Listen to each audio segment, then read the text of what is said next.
رسول پاک صلی اللہ تعالی علیہ وسلم نے فرمایا جنت میں ایک ایسا محل ہے جس کے اندر کھڑے ہو کے دیکھیں تو باہر سے سارا کچھ نظر آتا ہے، اور محل کے باہر کھڑے ہو کے دیکھیں تو اندر کا سارا حسن دکھائی دیتا ہے۔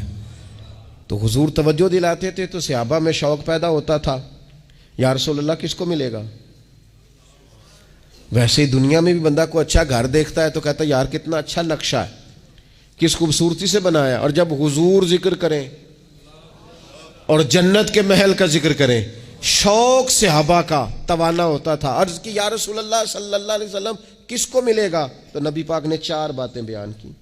فرمایا ایک وہ بندہ جو اچھی بات کرے، وقولوا للناس حسنا، لوگوں سے اچھی بات کہے، وہ ہمیشہ معاشرے میں بری خبریں ہی دینے کا عادی نہ ہو، لوگوں کی عیب جوئی ہی اس کا مزاج نہ ہو، اچھی بات کرے۔ اور دوسرا رسول پاک نے فرمایا کھانا کھلائے، اہل ایمان کی دعوتیں کرے، اور تیسرا فرمایا کثرت سے روزہ رکھے، اور چوتھا فرمایا جب لوگ نیند کے مزے لے رہے ہو نا تو یہ اٹھ کر اپنے رب کی عبادت کرے۔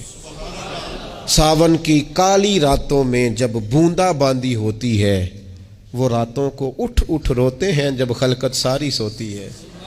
اور کسی نے کہا تھا رات پوے تے بے دردانو نیند پیاری آوے، رات پوے تے بے دردانو نیند پیاری آوے، تے درد مندانو یاد سجن دی ستیاں وی آن جگاوے۔